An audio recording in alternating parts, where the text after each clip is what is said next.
Nice, Nuki.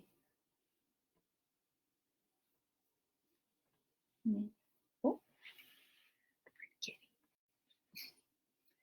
Hello, everyone. This is Liz, one of Derry Public Library's resident film nerds and one of the reference librarians at the information desk. This is my cat, or the back end of my cat. He demands his hide be scratched at all times. And welcome to Thursday, where we're talking about what's on Hulu. So I do some fun picks that you can watch with your mom, and some not so fun picks that are about mothers, but they're still good movies. So before we get started with the films, I would be remiss if I did not note that RuPaul's Drag Race was not also on Hulu. It's on Prime, but this is a fun show to watch with your mom. There's a whole lot of jokes, there's singing, there's dancing, there's comedy, there's fashion, there's a whole lot of glitter. If you want a good reality TV show that's also kind of self-aware about the fact that it's a reality TV show, it's great. I am really hot or cold on RuPaul, but I love a lot of the queens on there. They have seasons 1 through 6, and there's a whole bunch of characters. I mean, Sharon Needles, Raja, Shangela, Latrice, Bianca Del Rio, Jinx Monsoon. It's a whole lot of fun. I know drag queens are getting a little bit more famous now, so if you want a look at what drag can be, RuPaul's Drag Race is a fun way to start. So on to the films. I'm going to start with some documentaries. If you love fashion, then I would definitely recommend the documentary First Monday in May. That is about the Met Ball. If you don't know what that is, you've probably seen it each year. First Monday in May, there's the big Met Fashion Gala, and there's a theme. And this was about the theme of Chinese art in Western society. I think last year it was camp. This year the Met Ball didn't happen for reasons we all know. But if you like fashion and you do want to see sort of what goes behind the scenes for making a big event like this, it's a really fun documentary. I think sometimes people think of fashion as, oh, it's just putting clothes on a person. And it's like, no, there is a whole lot more that goes into it. We've all seen The Devil Wears Prada, and we all remember Meryl Streep's amazing monologue about it's not just clothing. Another documentary I'll recommend, this one definitely about a mother and daughter. It's called That Summer. So if you are familiar with the documentary Grey Gardens, which is an amazing documentary, you might know about this. This is never before scenes from when they filmed it. If you don't know what Grey Gardens is, well, Jackie Bouvier Kennedy had a first cousin named Edie Beale, and her mother, also named Edie. It was Big Edie and Little Edie. They lived in a dilapidated house, and they were eccentrics, and they were the subject of this amazing documentary called Grey Gardens. And Little Edie actually became a fashion icon later in her life. If you've never seen Grey Gardens, go find it. It's fantastic. But if you already love it and you want to see more, watch That Summer. On to just regular movies now, fictional narratives. 1981's Arthur is on Hulu. I believe it's available via HBO Unlocked, so this might be time sensitive, but I think it's definitely the best Dudley Moore movie, maybe that and 10. Liza Minnelli's in it. Arthur is a lot of fun and actually really does hold up as a comedy, so I would recommend watching it either for the first or not the first time.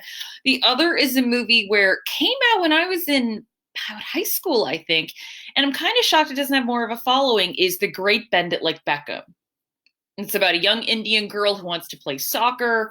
A young Keira Knightley's in it. It's a very good family-friendly sports movie, and it's a lot of fun to watch. If you want to go a little kind of weird or in foreign, there is a film called Thelma. This is a Norwegian, I don't want to say supernatural, but a Norwegian thriller about a girl who has a very special ability. She can teleport people.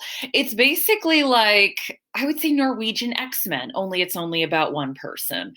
I don't want to spoil too much about it, but I found this to be a really cool and interesting movie. So if you want something that is a little more down the weird alley, Thelma's the way to go. So the final 3 movies that I'm recommending are all 3 about mothers.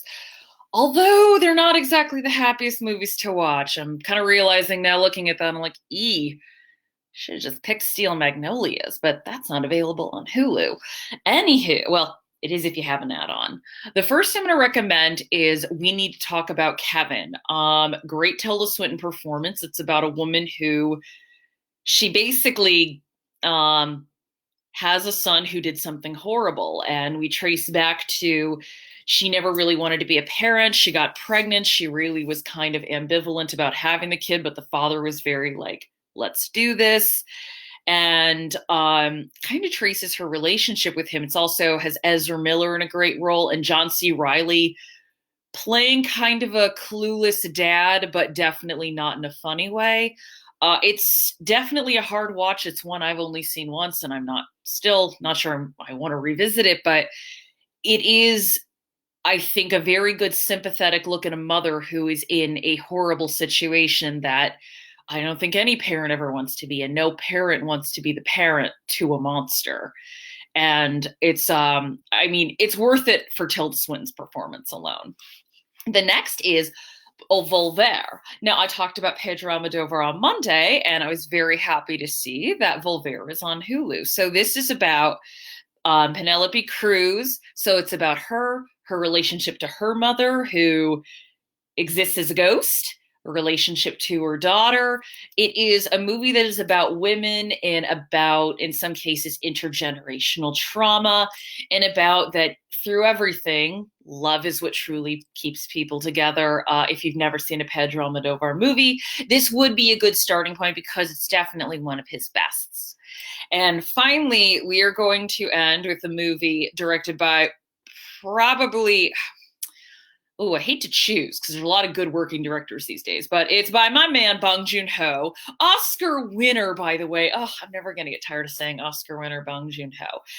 So before he wowed the world with Parasite and before he reached international acclaim with Snowpiercer, he had this film called Mother. And not to be confused with Darren Aronofsky's Mother, which I also like, but that's got some stuff in there I don't feel like I can recommend to you guys. Anyway, it is about a single mother and her adult son who's intellectually disabled.